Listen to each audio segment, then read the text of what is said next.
Good morning Soul TV program omwenyo kumacha tubaniriza na tera inkyalero isawa kasita ziwera 2 ezokumacha tubeera tugenda mu kaseera k'okubaganya ebirowoozo n'okwongera okwekkaanya ebigenda mu maaso mu ggwanga Uganda. Amanya gange Zetusima Apollo tutandika wiiki mpya lunaku lwa bbalaza ennaku z'omwezi 7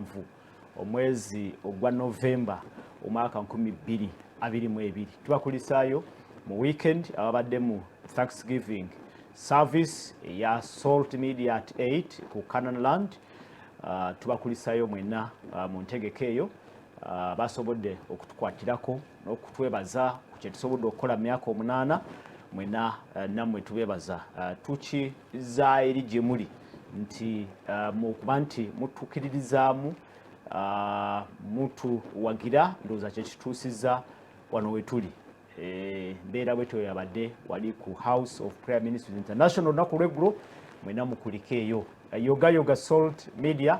emyaka 8 twasobodde okugizingako ate katunuulira emyaka 8 oba awo egiddako wekinaabeera. Amanya gange Zetusima Apollo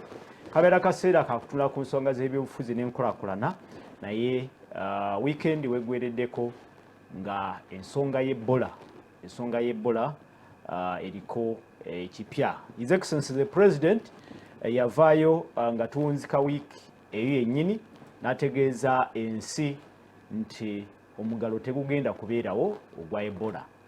Tujjukire bulungi nti President waviiriddeyo nga Ebola kumpi weeks zigenda mu 4 nga yakamala okulangirirwa mu ggwanga Uganda naye ate n'omuggalo ogwalangirirwa ku districts 2 Ebola we yasooka okukakasibwa mu district y'e Kassanda ne district y'e Mubende weeks 3 ennaku 21 ezalangirirwa ez'omuggalo zaali zimaze okuggwako olunaku olw'omukaaga. President Museveni era n'ategeeza nti omuggalo tegenda kulangirirwa ku Ebola naye ate Minisita w'ebyobulamu Dr. Jane Ruth Aceng mu address gye yakola ku lwa President Museveni ku nsonga eno yennyini eya ekirwadde ky'Ebola n'ategeeza ate nti mu muggalo ogubaddewo mu districts 2 eya Kassanda ne Mubende gujja kubanga gweyongerayo ennaku 21 ze-weeks 3 ekitegeeza nti abantu abawangalira mu district ezo eya Mubende ne Kassanda tuteekwa kubasaasira kuba bakyayinayo ate weeks endala 3 ze bagenda okubanga basigala mu mbeera ey'omuggalo. Mbeera y'omuggalo twagirozaako tugimanyi bulungi si mbeera nyangu era osaasira abantu ab'e Kassanda ne Mubende n'ebitundu ebyetooloddewo awo olw'okubeera nti basobodde okumalako weeks 3 ekyasuubirwa oba ekitaasuubirwa ate baabuwe President Museveni ne gavumenti basazeewo nti omuggalo gweyongereyo ennaku endala 21. Mu mbeera eno eya economy yayongera oba yatabuka dda olowooza nti abantu b'e Kassanda ne Mubende bateekwa kubanga tubasindikira ssaala oba oliawo tubasindikirayo ne kamere bwe kibanga kisobose oba n'ebirala byonna ebisobola okubayambako mu ntegeko eyo. Wetuukidde wano ng'abantu abakakwatibwa ekirwadde ky'Ebola bali 132 abakakakasibwa nti bakwatiddwa ekirwadde bali 132 ku abo 132 61 be basobola okubanga bavunnuka ekirwadde kino ekya COVID-19. Abantu 53 bo tebasobodde kulutonda. Ekirwadde ky'Ebola kyamaze dde okutirimbula abantu 53 wetwogerera abantu 18 be bakyali mu malwaliro bagenda maaso n'okufuna obujjanjabi okuba nti obaoliawo basuuka ekirwadde kino ekya Ebola. Ekitegeeza nti ekirwadde ky'Ebola weewaawo twandibanga tulina bwe tutambudde naye ate abantu 53 si batini abantu 53 babanga be bakafa mu nsonga eno ey'ekirwadde ky'Ebola eteeka okubanga lazima okakasa nti ekirwadde kitukoze bubi mu mbeera eyo. Naye Minisita Dr. Jane Ruth Aceng mu byayogedde yagambye nti tubadde tutambudde bulungi mpozi mu district y'e Kassanda gye yawaddeko lipoota nti yo ate ng'ogyeko ekyokuba nti yemu ku epicenters ez'ekirwadde kino naye ate bo engeri gye kyakwatiddwa mu disitulikiti eyo yabaddemu engeri olw'okubeera nti mu disitulikiti eyo ebyobujjanjabi bitonotono tebimala si bya mutindo. Ekyokubiri yayogedde ku maith endowooza ezimu mu bantu abo abawangalira mu disitulikiti eyo bubakkiriza nnyo mu nsonga z'eddogo ekyaviiriddeko n'abantu okutandika okuziikula emirambo baddemu bagiziike bagikoleko ebyobuwangwa ate baddemu bagiziike ekyaviiriddeko n'abantu abawerako okufa. Yawadde ekyokulabirako abantu abaziikula omulambo ne guviirako omulambo gumu gwokka ne guviirako abantu 30 okukwatibwa ekirwadde ky'Ebola era ku bo 43 abakwatibwa ekirwadde ky'Ebola 6 tebasobodde lutonda. Kino kyonna kijjayo ekifaananyi ekiraga nti ekirwadde ky'Ebola tekizannya, tuteekwa kwegendereza, tuteekwa kwongeramu amaanyi. Mabegakaawo abakugu badde bamaze okutegeeza His Excellency the President nti bwe kiba kisoboka ekibuga Kampala akiteeke ku mugalo oba lockdown, ne President Uganda nti weekend we yaggwereddeko ng'amaze okulangirira nti tagenda kulangirira Ebola ku kirwadde kino tagenda kulangirira lockdown ku lw'ekirwadde kino ekya Ebola. Mu mbeera eyo n'ebigenda mu maaso okwetooloola ku kirwadde kino ekya Ebola nabyo bibadde bikyaliko ekibuuzo. Oluvannyuma lwa wiiki ewedde minisita owa guno naguli mu minisitule y'ebyobulamu Honorable Margaret Muhanga okujja mu Parliament n'ategeeza ensi nti gavumenti tenaba kutayadde n'omunwe gw'ennusu n'ogumu bwe guti okugenda okulwanyisa ekirwadde ky'Ebola. Minisita yagambye nti bukyanga ekirwadde ky'Ebola kirangirirwa oba kibalukawo mu ggwanga Uganda, gavumenti tenaba kuwaayo munwe na gumu bwe guti. Ministry of Finance tenaba kutawadde na munwe gumu ogw'ennusu okugenda okulwanyisa ekirwadde ky'Ebola. Minisita nga yakabyogera ate Embassy ya America mu Kampala nevaayo negamba nti yo nga yo yakafulumya ensimbi eziri eyo mu buwumbi 85 mu ngeri ey'okulwanyisa ekirwadde ky'Ebola. So nga ate ministry naye egamba nti tenaba kufuna ssente wadde. Kwe kubagana empawa okubaddewo mu kiseera kino kyennyini nga ministry ebibuuzo bitandise okubuuzibwa naye ate ensimbi zino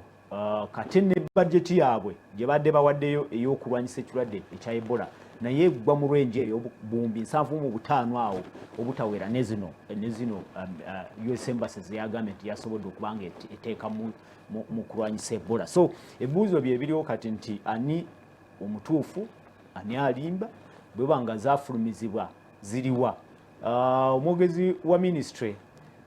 mwami Ainebyona Emmanuel yatwitinze n'agamba nti waliwo accountability conference egenda okukolebwa ennaku z'omwezi 10 wiikendi yennyini balage ensaasaanya ensimbi we zasaasaanyizibwa mu nsonga eno ey'Ebola naye ate weebuuza nti ate basaasaanyiza ziriwa. Babagambye nti bo badde bakozesa zaabwe ng'ekitongole ze baali baterekawo ku nsonga ya COVID-19 ezaali zasigalawo ze bakyakozesa naye ate eza US Embassy kumpi budget namba gye baawaayo eri gavumenti nga Embassy ate yaziwaayo ziriwa. Byebibuuzo ebikyaliwo mu kaseera kano naye buli lwa Monday tubeera n'amyuka omwogezi w'ekibiina eky'ebyobufuzi ekya Forum for Democratic Change FDC Kikonyogo John yamaze okutuula mu studios. Nja kusaba kubuuzeeko ate tandika okubaganya ebirowoozo. Mbalamusizza abasewo ne banya abatuwuliriza bafunye ebirungi mbebalizawo Katonda, batafunye ebirungi tubasabirwa weekend batambulire bulungi. Tweyaza John Kikonyogo, nzijukira bulungi President Museveni bwe yalangirira omuggalo ku district y'e Kasanda ne Mubende. Nakubuuza wano ekibuuzo n'ogamba nti baalwawo n'okulwawo obaolyawo ekirwadde kino tekisaaga tekizannya. Kati basobodde okwongerayo omuggalo ennaku endala 21. Abantu b'e Kasanda embeera eno g'olaba ki mu nsonga eno n'engeri gye gavumenti gyekutemu ensonga y'ekirwadde ky'Ebola? Manyi Ebola tumwogeddeko ebbanga ttende olumu ayagala nakukutama kwogerako kubanga ti wetulya abantu ab'Emubende ne Kasanda engeri gye beeyisizaamu generally ndowooza omuggalo lwali tegwetaagisa ate kwongerayo naye abantu kasobola information emale ng'egiba neekuuma nabo bennyini baagala obulamu bwabwe naye abamu gavumenti omu bagenda balowooza tibasinga okwagala obulamu bw'abantu bano abali mu bitundu ebyo nabo babwagala ate kwekuuma ku ebola kwanguka okusinga ng'okwali ku covid tosemberera muntu liquid emuvaamu biki byonna byangu okwewala akati nze ndowooza okubasibira waka tekyalina nnyo mugaso nga tosobola na baliisa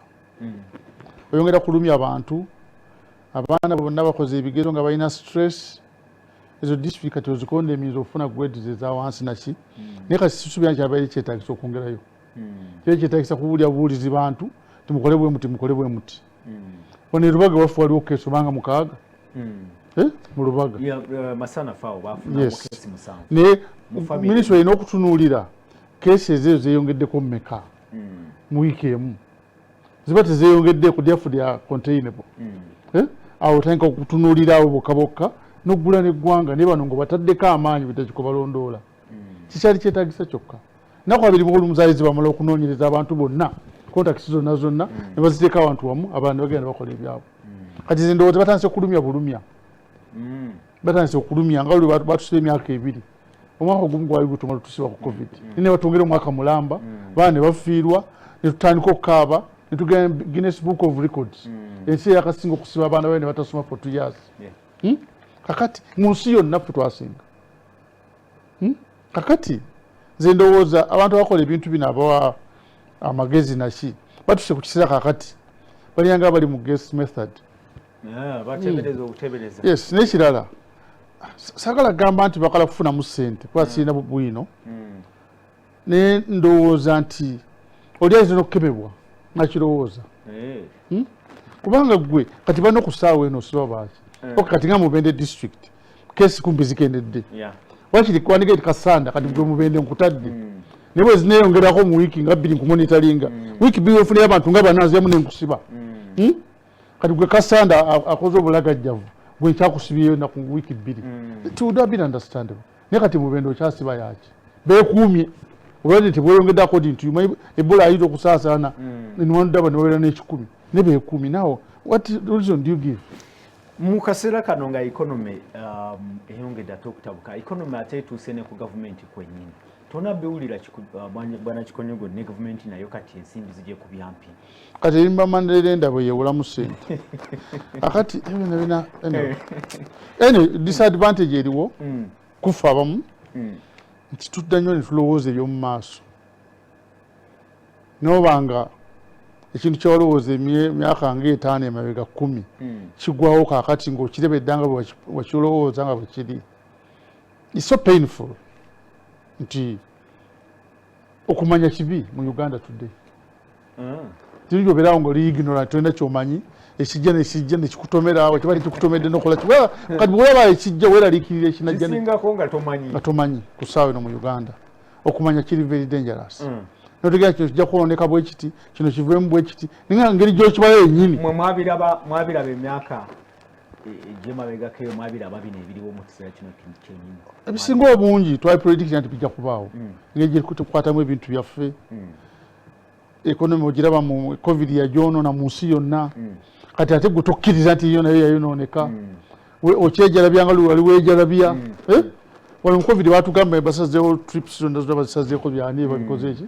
babisazeeyo tebijja kubeerawo naye kasako babata mu covid ne baddeyo ku trips ne trips bwoma zikyaliwo n'ababaka ba parliament abamu bali bweru tibali bweru ojjukira mu kalulu ka iyala tewalaba olukalala lw'ababaka ba parliament abali ebweru naye okimanyi nti buli mubaka oyo afuna $750 padde $750 per diem. Yes. Zafuna. Bwale ennaku 10 ze $7 kumpi miliyoni 30. Yes. Kakati gwomuntu aga nti ndi bubi nnyo sina sente zigula ddagala nakulaba ng'oli wali oli ku mwengonywa olya muchomo okola ki noga ne bali tuli bubi nnyo teri akukkiriza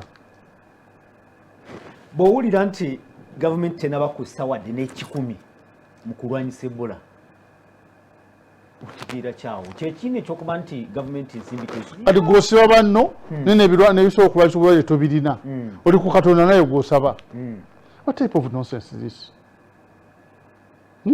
Osibye banno bo tebakola nabo ate naye tolina kyobawadde tolina sente gy'obawa kuba togirina ate tuyagala kwogera sigirina. Bayigirize beekuume nga olaba kubanga pulezidenti yaga sijja kusiba ggwanga kuba ne mu Kampala yabaddemu kati mu Kampala twaweddewo. Kati why do you go into those things byotasobola kkiriza ebimu wane pulezidenti wa America akkiriza nti bana economy etabuse n'Olungereza nakkiriza economy etabuse n'omukyala yava ku prime minister. Mu Uganda is the only country in the world wano tetukiwulirangako waliwo kyogera nti economy eno bana embi tulina okuba tabuseeko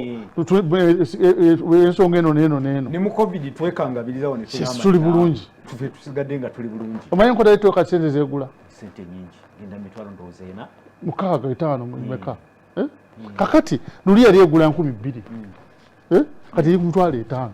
ebinala tubiraba sasa omanye economics nekikulaga bulazi nti kasemmere yegenda waggulu buli kimu kibajja mu kyeyongedde naye tebakkiriza ate tebatemako ku gundi kwejalabya ekyo kyogereko ndowooza ekyokwejalabya kisinga obukulu tebatemako mbeera nga ebintu bitabuse ebyenfuna bitabuse kyetwandisoose okukola kwe kukendeeza kwejalabya n'okufulumya ensimbi ezitaliko bigenderwa obulyawo by'amaanyi. kati nolema okuwa abantu ab'Ebola sente noziwa MPs ne batambula kanti they wait ne baba bagenda 10 kanti they go 2 ne bakola zoom twakolanga zoom wano mu gundi mu covid can't we do zoom again? Zoom meetings. Yes. The conferences. We can. Why don't we do it? Workshops, younger workshop everywhere. We will again I'm quoting in Kampala. Well, that is a lot of money. The men have taken 12 per meal. Ne yungo katwena says college. Ziguriana basawo PPEs. Era basawo ku mulundi guno. Era nayo ndowooza eyo naye emboozi yakunoonyereza Apollo kyova topic ezimu ngenda kwekerawo okuzoogerako kubanga zikufuula emotional nsanyika okukwatako ng'omuntu anti problems kati nayina okufa ku bulamu bwange levo gye ntuuseeko siyanya okutawanya bulamu bwange. Abasawo bakafa ndowooza basoba mu 5 mpulidde kuma ky'omusajja agamba 6 ya 6 ono yadde avuga gundi w'omukaaga yafudde kati abasawo 6 be bafudde ku bano abantu nga 5 abakafa 6 basawo ate nga n'abasawo be tulina mu Uganda tebamala we need more doctors ne kati anyway ate nga abasawo okufa nakyo ndowooza kirina engeri gye kiragamu nti tuli engeri y'obulagajjavu obususse omusawo aba amanye ekyokukola. In fact someone should be mu nsizire z'amagye that will be treason. Omusawo yali aba amanye ekyokukola naye ate okumukaka akole nga talina gundi byetaagisa n'alwala n'afa arisikinga obulamu bwe famire ye n'ekaaba asigire ne mubaba basomesa tebakibakkiriza ekyo to risk your life for other you have to protect your life first but they are not doing it bambi agenda akwatibwa obugundi n'agaali kanyambe omuntu okumba agenda okumutta ate nga twafunako experience ya lukwiya lwaki tugiddamu kuba yagenda neyewaayo n'afa naye ate obulamu bwa lukwiya nabwo bwenkana ne bulamu bwonna kyekimu kati ekikulu gwe dokita madamu Acheng oyinza okudda ku radio n'ogamba nti akulya badokita atiisatiisa gunti situation teri mbi bwetyo n'abantu bakafaayo bwe bati ne dokita omu yafudde ekyogera gundi yemu statement yemu nayenka nga avumirira ono ate we masina yokabika dokita ate oli dokita naye kwasinziraga nti abasawo baffe bakola ki bafa banne tutulina kutta basawo okutta omusawo mu Uganda obusse nnyo kubanga abantu bameka bagenda oprotectinga baprotecte every day omusawo mwanyita okuprotecta abantu nga 10 every day abandi badde bafa ne kati omusse kubanga oli mugalagajjavu mu nsi endala badde olizayininga ne minisita wa Uganda yaddayo nadda ne katebe timbongezeyo ennaku 21 kubanga li tezimuluma gyatambula ali mu mmotoka ali protected no feelings at all feelings Dr. Acheng ayagala banne babeere nazo ye tazirina ku banne at all no feelings n'eri ggwanga lye tulimu bwe bagambako nti bano opposition naffe tukoye okwogera abantu benyininyini bateefaako ne batutamye nze batamye era tubenyi tebeefaako babagaddayo mubene batugadde nange ate byatwongedde batule bakole emiti bagati fe twetamiddwa tell the government we are tired tetulekye tulemu tuwemunanga mwetamiddwa tuzebba kuumanyi anti kusokoyo nawe wakiri oyogereko bana bakuggala bategeere nti kino kyebakoze kikyamu but you are just sleeping n'abantu nga boogedde bambi baluwa ab'emubende anti bw'oyogera mu ngeri ya bulijjo oyongeramu ku maanyi wakiri muwuga ne mwena musavu mwena muwuga tetulina kyakulya ne mwena mwebasa omusajja batusibye kase mumwenyereketa that's your business awo naffe tutamiddwa amasibo gegera boogera Kikanyogo John yamyuka omwogezi w'ekibiina tubatamiddwa kuba benyini be basiba babatulaga nga batafaayo banyinza ogali bakikonyogo balina olugezigezi bamugamyeko tulumwa omugalo guno ogamba gwandibadde wakiri mu disitulikiti y'emubende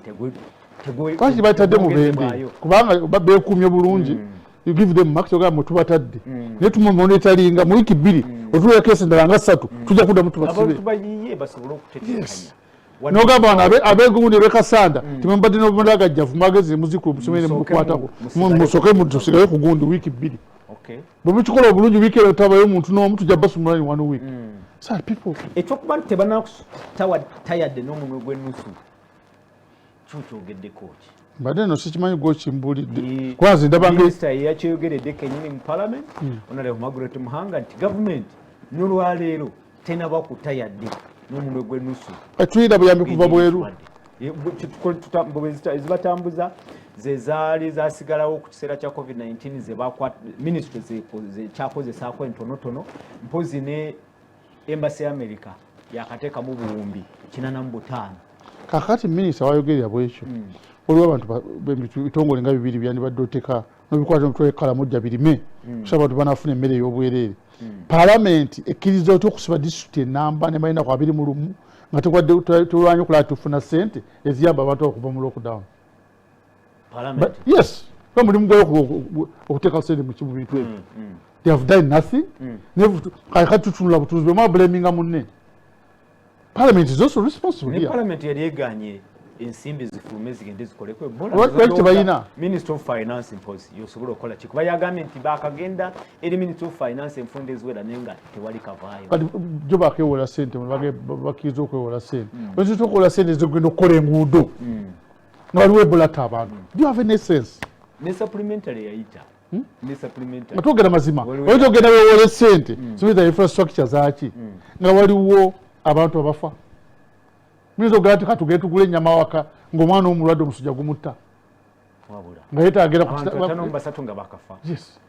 nogati katuyisa ssente za nguudo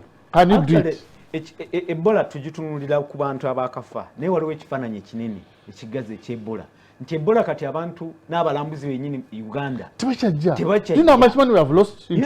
kingamba nti ffe tuyinza okulaba abantu abakafa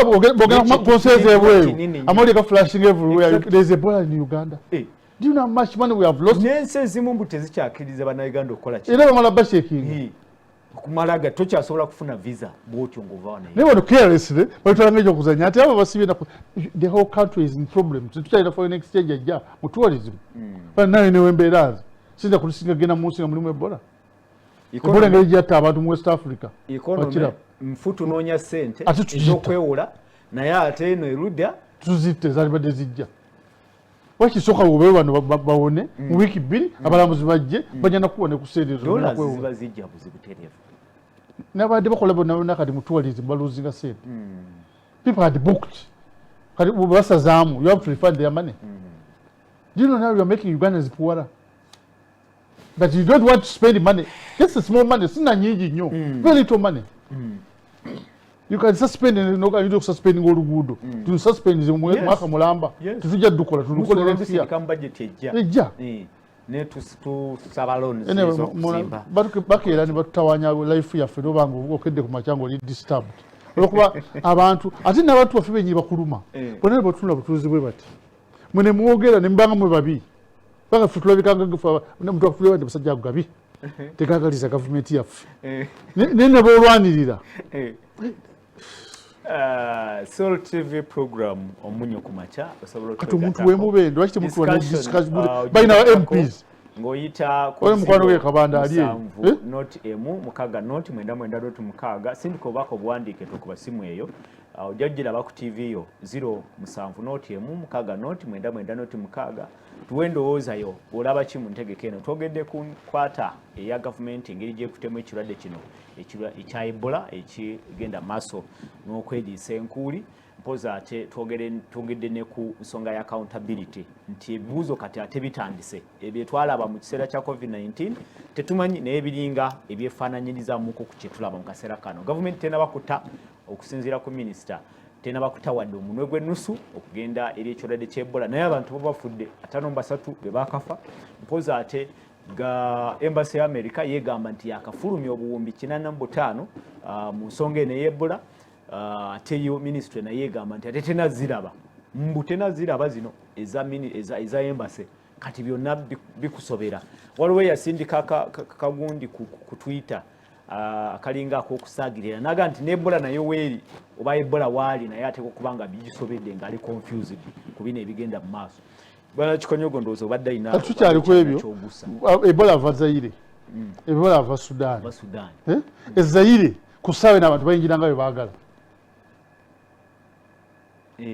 waliwo olutalo luwali beerwanye waabwe bayingira baffe nga bwe baagala nobody cares about it nobody checks them even abanoonyi b'obuddamu yes bajja kuvayo batambule bajje ne Kampala batwongere ebola neeteekawo eri ensi yonna totekwa kugalira abantu abanoonya obuddamu abadduka olutalo naye baddawa nino nti majority of them bantu bannaabwe bali mu kitundu ekyo tewakiwudde nga bakyogera some of them even have relatives bamala gagendayo waliwo ekirwadde ky'ebola nobeera ne boda ng'ozanya Italy bakyabalese ku gundi balina we bakuumira bakyali ku nnyanja baga tujja kusobola kulaba bambuto nabakira balina baana for Uganda yaffe it's no man's land anybody comes and enters as he wants bava ne Sudan ne bajjanga bebaagala muno ono wa Sudan watugambye ono ebola Sudan wa Sudan waliwo mu Sudan yamujja eri ewaabwe n'aleeta wano no man's land Sudan wano sinakulirayo ntegeka nti wa Sudan baba nenewe simanyi ku airport wabasooka kebera ebola simanyi ate isana ku airport bayita neno ku boda nga bebaagala agenda ku boda labi teriko naki no man's land ko na airport no man's land bayingira nga bebaagala Sudan just land border nife batubonyaabonya economy bagisse tourism efudde bo bali eri balya byabwe oyideko Sudan ng'ekola lockdown waabwe which means tourists are going there oyideko Zaire ng'ekola gundi nife batuse ebola waabwe ate batubonyaabonya I'm telling you Kikonyogo nga unyize no I'm telling you bintu bikera ku makere bikutawanya week yonna nekubeerera nkyamu sometimes ogera okugaa tubanijendekerawo nokwogera we are wasting time abatulaba mbasabye nti musindike obubaka naye temukuba simu ndaba abagezaako bonna bagezaako okukuba essimu naye musindike obubaka obuwandiike typing a short message osobola okusindika short message eya bulijjo eyaffe ya SMS oba osindike ku WhatsApp enamba eyo eri ku WhatsApp osobola okusindika ka message ku WhatsApp otubuulire golaba ki mu ntegeka nayo okulwanyisa ekirwadde kino ekya ebola mu ggwanga Uganda ab'e Kasanda ne Mubende twagambye nti babongezaayo ennaku endala 2 weeks 3 ez'omuggalo mu muggalo guno gulimu kafyu night kafyu kuva saawa emu ey'olweggulo paka saawa 12 ez'okumakya ab'e Kasanda ne Mubende tewali kitambula ekyokubiri mwe muli okuba nti tebakkirizibwa kusala okuva mu disitulikiti eyo okugenda mu disitulikiti endala bali mu karantine abantu tebasobola kutambula motoka ebyentambula bizibu abantu tebasobola kutambula public transport teriiyo oteekwa kutetenkanya oba otambuza ebigere bwe wakutambula mu disitulikiti mu ndeezi ebbiri n'ebirala bwe bityo ebimu tubimanyi ku baatu ffe twaguluzaako tewali munnayuganda ndowooza ataloozanga ku mbeera eno ey'omuggalo bwana Kikonyogo tugutegeera bulungi okusekyo twafuna stress myaka 2 mirambirira abantu bava mu gundi bonna mu covid abasinga obungi nga bameze envi stress yabameze envi I'm telling you abaana batuma na myaka 25 ninga alinamu envi kakyogera mutunula noga nti anyway nekinuma omuntu atalina feeling tosobola nti tugende tuspendinga esente kuba MP batambula genda bwe nga sente ezikola ali ku nto zirina twala olunaku olwasooka okuteekawo omuggalo ogwo mukyala kye nga yagenda emmotoka ne banne ezisuka 50 ekyogeddeko ekyo mbadde ngenda kyogerako ezisuka 50 mu covid-19 twagaa nti covid kati etuyigiriza tugenda kekereza naye siwulirangayo minisita yali akyusiza motoka bongerako bwongezi motoka ziri n'abantu amulidde mu motoka emu abantu basatu buli omu avuga ye nagerako ne convoy kolo bagenda motoka enjawulo teriiwo ne bwe twali sente ezagula amafuta zokka zayisa okugulira abasawo bonna abali mu district ya PPEs ez'amafuta zokka otadde kwadde zakinaki zakulya just fuel okwejalabya tekukyukanga kukyaliwo nga bwe kyali nga covid tanaba kutuuka naye luli twagamba nti covid atuyigiriza tufunye lessons tugenda kekereza era ne bakubiriza n'abantu okulya ku muogo batandike bayiga okukekereza bave ku bifetefete n'ebisavusavu ne gavumenti yotekekereza genda mu zino workshops gyogendeyo olabe breakfast gye bagaba lunch gye babawa and what have you muma mukekerezaawo you must you put all the workshops in very high end hotels Bati muzika mu hall somewhere mu family ali emmere twakolanga zoom mu covid kala kitakola ko zoom conferences ne berena zoom meetings ababu kopi batuli bakopi era ne government actually kakubulire ne bitongole bya government ebisinga mu kiseera kya covid-19 byagula ebyuma ebya zoom ne bigula entimbe nene ebyuma kooti ojjukira kooti bwe yakyusiriza negenda mu gundi ne conferences ne bakozesa conferencing ng'emisango bagisalira eri luzira tojjukira bulungi bw'ebintu kati gwe abantu bawadde sente za ddagala balutwiti naye ate obaga nti mbongeddeyo kati onobongedde up to when kuba tulina na sente zibajjanja bazimala toziyina kola nakingi wadde tuyinza okumuvunaana ya naazijjawo eziriisa abantu abawezize awe personal money government eteko ekikola si muntu nga kati naye yennyini sometimes tuyinza omuvuma naye naye alina pain gyatayagala babuulira yazijjewa where is she going to get that money nga temuzumuwadde ye parliament eteesa biki can't you suspend anything else ne mudda ku kintu ekyo tukimale can't you parliament munange nayo yatusobeera ku mulundi guno ojjukira ekyabaddeyo wiiki ewedde nga looni eno eyita eya 1.7 trillion banga nti bagabe eyes have it everywhere akakiiko kabadde kagaanyi kasoose kugaana era ne bagiteeka ne order paper ensonga eno ey'okwewola nedda akakiiko bannakakiiko ne bagaana nedda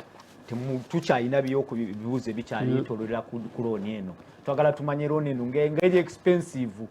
looni yokka 10% eyo ya insurance ku looni ne 10% eya looni omanyiti oli okulya sente neewole n'oziryako enjawulo so ebyo byonna gye byagweredde ate nga looni zemu eyise olowoleza nti oba oliawo palamenti egenda kubaako kyekola etaase naye ogenda okulaba nga ate bamaze ne bakola ki oba simanyi bonna bali ku kisenge kakati mu Uganda kati buli omu kwefaako no man is land naye bagamba nti looni eno eri very expensive kyekisooka tamuzaayo nze engeri gye babinyonyola tamus engeri gye baginegotiatinzeemu nayo nga bwe ngambye insurance n'ebirala kuliko insurance oliyeko biki I think the most expensive loan nokuba nti waliwo Standard Chartered Bank ate yegenda okukola kyegenda okukola nga kayungirizi bali nga bagamba nti lwaki gavumenti tegenze butereevu eri direct eri ate ejja gifuna mangu eyinza okuba tekyalina gundi mwe waliwo ekiseera kituuka ate kyalayagala kuwola ekyo nakyo mukitunuulire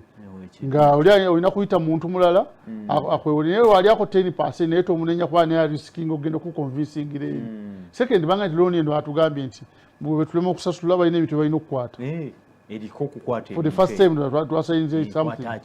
okwatakinga ebintu olina okukwata ennyonyi yaffe nogaa nti ennyonyi gitutte babanja sente zaffe mulesi era Uganda tekyasesa kati kale sobola mukama wange tulina problem emu abalina kyebamanyi ekingi abanoonyereza ebyo byonna bikuluma bakati oba tobimanyi olya nemmere yo neweebaka naye nowulya nti waliwo looni olya agikuwadde nga ate asobola kulyako 10% ne bamaneneda tebatuuka balya 2% mpulya tebalya 2% okukolera ku looni yo 2% nyo nalya 10% insurance John Ali Kalerwe agamba nti mpozi twesige mukama kuba gavumenti yo ekyali kakabuuza kale ndowooza bwe bubaka obukya wano abese Makula agamba nti ndi Mubende town mwebale kuweereza ekyamazima bana Mubende mutusabire tuli bubi nnyo ndowooza owulire kitukoze bulungi nti Abe Semakula ali mu district ye Mubende atuwadde ekituufu kyennyini ekiri ku ground. Onagamba nti mbalamusiza Ssebo Kikonyogo nkutumiddeko. Obubaka ne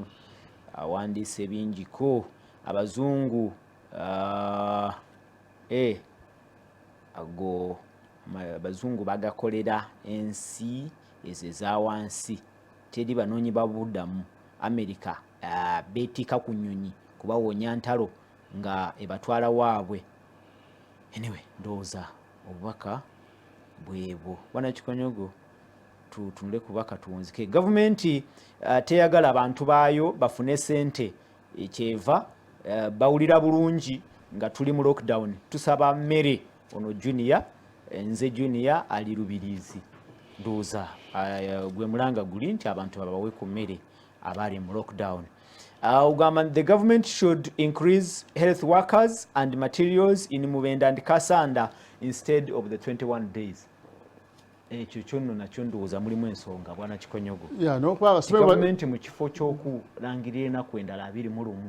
yandibadde ekuŋŋaanya abasawo bangi n'ebyokukozesebwa byonna ebyetaagisa minisita agambye nti ekyaleese obuzibu mu disitulikiti y'e Kasanda ebyobujjanjabi mbu bibi nnyo. Mbu mu Kasanda district bubi nnyo. Ekyokubiri nti abantu baddukidde nnyo mu bintu ebyobulogo ekiviiriddeko n'abantu okufuna obulwadde. Kati balage wantu mayimbo oluzirako tusogera mu ddwaliro gwenyini ogambye teri ddagala kati oli alifune bwe yalina genda woli akola ki akiri amuyambe bwetolina ddagala bamye tayogera nakwogera just resign and go away. Okay, mwasize mutya mwebale kutuweereza Apollo ne mukwano gwange Kikonyogo. Onagamba nti Kikonyogo nkuwagira gavumenti ekendeeze kusaasaanya tukolenga Rwanda bwe yakola baminisita beegulire emotoka nga zaabwe. Nze Haji Waswa Juma oweka wembi toyanza nnyo Haji Waswa Juma baminisita naye Kikonyogo ekyo nakyo ndowooza tujje tutandika okukirowoozaako. Abantu gavumenti ezimu ensi ezimu abakungu mu gavumenti babawa motoka naye nga bagenda kubeera nga basala ku musaala gwo mpola nga motoka gw'ote kujja esasulira kubanga bw'omaliriza nga bagikuwa ng'ogenda nayo oba nga bagobye oba ng'ovudde mu gavumenti ng'ogenda nayo nga motoka yiyo. Ekyo nakyo tesobola kuyambako mu kulabirira motoka ng'oli amanyi nti yiye. Nze ate sandikyagadde personally nandibadde njagala bakendeeze ba minisita. Manyi omuntu alina okusaavinga ng'ali happy. Okumuwa emmotoka n'ogenda nti motoka yiye ate nga ajja kugireeta ate usime mugiripairing amuwadde neya gavumenti negiripairing abeera better off. Naye mukendeeze enamba tuteekeo baminisita betusobola okulabirira babeere nga tugenga 20 oba 3 naye nga obawadde emmotoka ezo motoka ki olina okukendeeza type ya motoka anti zeŋŋamba bakendeeze emmotoka zibe nga zisanywa nnyo kati babeere n'emmotoka mu ministry nga all purpose vehicle minisita waba agenda ewala ng'ajeyo yenene emutwale eyo ewala naye ono okutambula mu Kampala naki basigaza emmotoka entono ezisanywa nnyo mafuta zisigala zitokuta buli minisita yalibadde n'emmotoka nga 2 ennene nga zo zibeera wali tezisira kutambula ojja ku lugendo lunene kati minisita agenda wakabaale nayo kali nnyo emmotoka eyo naye okutambula okuva e Kampala okugenda Entebbe mu meeting waki ovuga emmotoka kyonna kye twogerako kekereza ebisoboka tukyali nsi njavu lwaki twefuula ng'abagagga twejalabi and what have you naye omuntu okuba n'ebintu ebimuyamba okukola nga birungi that one I support. Ndisagala muntu abe nga agenda ali mu ofiisi nongo obwongo bwonna buli bweru talina kyalya emmotoka yafudde gundi tasobola giripairinga n'abeera leeti ku mulimu. Tubeere ne baminisita batono naye nga balina facilities zebeetaaga zonna okukola n'omusaala nga gubamala. Whether don't believe in business yoga nti bagundi babakendeeze ssente mumuwa omusaala ogumala akole omulimu nga teyeekwasa otegere nti waba tagukoze naye yeraliikira oguluzinga bwakolera ensobi kati kazo nga tumuratinga nga tugoba actually n'omusaala nagwo bw'oba omanyi nti bwe bakugoba bukuluma ojja kukola bulungi yes kituufu bakati baba bakuwa akasaala katono ne bakugoba you don't lose anything much kati bwa omusaala ogumala n'emmotoka ennungi privileges nga nnungi naye omugaye nti nja kuratinga nga buli myezi 3 bwe bikulemye ng'ogenda. Kale mwami Tusiime mwebale kuweereza nze ngamba baleke abantu beekuume nga si bagale kubanga tekituyamba nze Kamugisha tofa ejjinja. Okay. Kakati era n'obudde ku ssaawa eno kujjawo twerimba abantu bava Mbende ne bajja e Kampala. Is it difficult okuva e Moyo okujja e Kampala? Otambula mpola mpola n'okulosinga Kasanda n'ovugaawo katono n'ojjemu kasootuka Mityana ng'olinnya. Mr. Polo Jebale nze Kayiwa e Kasanda owe Kasanda tumufunye nze Kayiwa owe Kasanda ewaffe akawunga abagaga bebakafuna ekitegeeza akawunga katuuka dda waliwo akawunga kagendayo aga nti abagaga bebakafuna kale abagaga tebafuna akawunga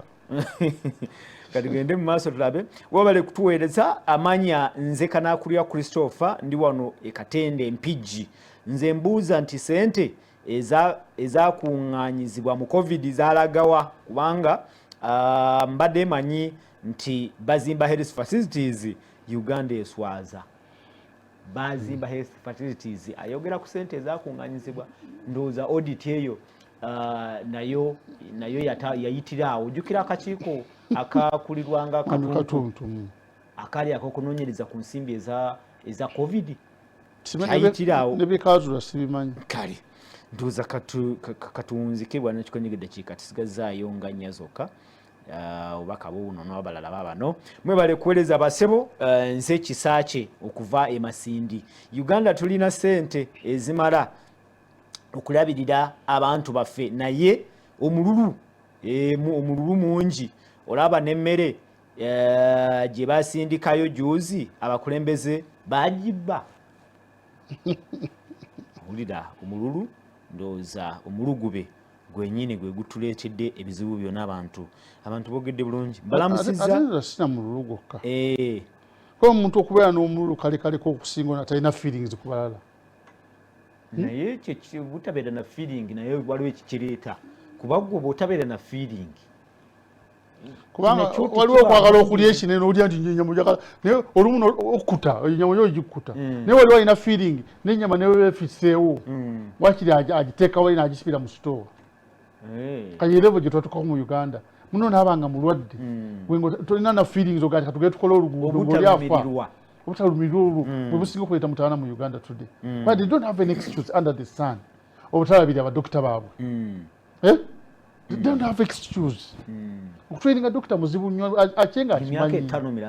ekinuma mu ministry eyo ekinuma mu ministry eyo abantu abali bonna n'abali technical bonna they are medical doctors bamanyi engeri gye bayitamu minister asooka TS, Director of Health Services, bonna they are medical doctors. Embeera bana gye bakaabiramu bagiyitamu bennyini. Some of them were not even very rich, tebava mu family engagga nnyo, tebaali balina buli kimu. Nabo baali bubi. Naye notukanwala intaani akaabira na ssente, waliwo bange ba intaani bakala kudda mu kwekalakaasi. Babasuubiza ssente nnyingi. N'ekirala, bw'oba tolina ssente, lwaki osuubiza abaana ssente nnyingi? Gwe omwonoona. Oge mune sirina nja kuwa omutwalo milioni n'omutwalo 7 negona muganja kuwa 2.7 ate nga toziyina tewawulidde nti wali abasomesa batanakusasula okuva mwezi ogw'omusanvu bamanyi balina n'awaka mwezi ogw'omusanvu balina n'awaka tebafunanga musaala balina n'awaka sigandi bawulya buulizi balina n'awaka tebafunanga musaala to okuba abantu bana Uganda tebagala nnyo okuyuba bakimanyi nti gavumenti neyo takusasula eventually ejja kusasula in future. Kale onagamba nti balamusiza basebo naye tusaba basumba baveeyo bayambeko kubanga gavumenti yo yatuvaako dda nyine Katonda naye abatamiddwa namu bana Uganda Katonda naye yakuwa emikono yakuwa omumwa yakuwa buli kimu naye gwe webase Katonda yajja akuzukuse akuleetera emmere mu kitanda. He gave you arms. Talk to these people. Tell them we are fed about this nonsense. Oja kulanga babichusa. Nemwe namwe muli awo mwebase. Katonda yabawa emikono, yabawa omukka. Mwemale kuweereza nze Mutebi Junior Mubende. Tweyanza nnyo abantu b'Mubende okuba nti kuba twogera ku ne batusonyiwe nabo ze bantamye ab'Mubende. Mwebase. Ekyamazima tuli bubi nnyo. Tulinga abali mu lutalo pikipiki ne bwekufiirako ku kubo tebakusonyiwa. Kafyu yafuuka kafyu. n'abakola kafi balina okubeera reasonable tono omuntu wambe aluddewo akunnyonnyola ensonga ye tewalawa n'embooko yanyuka mu biseera bya covid-19 n'ekirala tudde eri Katonda mwebale kuweereza nze Okumu Steven ali Masaka kale ndowooza tugenda kuwunzika kuba messages zo tusobodde okuba nga tusomako ze tusobola zisoma zonna Katonda yennyini nyini yakuwa talent tetusobola asogiziika mu ttaka kuba bangi nnyo bambi Katonda yenyi waliyo sogi batugamba. Good morning, thanks for the program. I wonder if President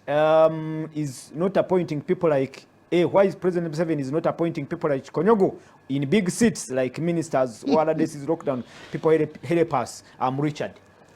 Konyogo ndowooza waliwo akwagaliza obwa minister naye bayinza obutakuwa kubanga waliwo story emu wano which is ogenda kuwunzika webale kuweereza nze Mugomba tusiima nnyo era naye tetulina palamenti okusinziira ku mbeera ng'egenda mu maaso agamba nti tetulina palamenti ndowooza y'omu kube nze Henry Kasanda ndi wa taxi sebo omwami oyo mundabire abaffe MP bali eyo Kampala tebamanyi kigenda mu maaso eno ewaffe eno tufa ozowulira Honorable Kabanda siwe Kasanda naye we mubende mukwano gwange kati tebereza ku ssaawa ono waliwo some young men abali eyo kakati be bandibadde mu parliament ku ssaawa eno batadde speaker ku nninga waffe teri kantu ne minisita yandibadde ayogera tulina sente bandibadde osooka n'okuwanika emikono wandibadde tukidde speaker tulina okwogera abantu baffe bali bubi naye bonna batusirise naye ekirungi si be beereeta mu parliament ba MPs abo mwe mwabalonda buli olonda ekintu n'oteeka sente zo mu kintu ekikyamu era ojja kufunamu kikyamu buli omulonda omuntu omunafu bakiikirira don't cry ekitundu kino kyenvaamu fe tusinga okulonda tetulonda muntu anaatuyamba twagala kulumya gundi guli tumugobye tuleesaani ajja yena gwe tuwa bonna mu kitundu kino kyetuvaamu kyonna ekyabona tuddamu sente wenva tovala nkyogera nga sikitya tetulonda muntu anaatuyamba olya mu bitundu ebirala abekalamoja njanalie batezola nga buli TV yonna kuliko mukalamojja ayogere abeewawe ku njala naye kati otunula ab'emubende buli TV yonna kwandibaddeko w'emubende atubuulye ekigenda mu maaso emubende ba MP yonna bonna beebase enkya mubazza sawuli yammwe munaabazeera munaabaza sawuli yammwe okay bwana Kikonyogo siibula n'ekigambo ekisembayo obadde munyiivu olwaleero naye ate mpola mpola tugende tuwunzike program siibula nsaba minisita mpulira nti mulokole Dr. Jane Luther Cheng mpulira nti mulokole ne Dr. Diana twine naye mulokole bagende bafukemere wansi Katonda bamusabe abalage kye balina okukolera abantu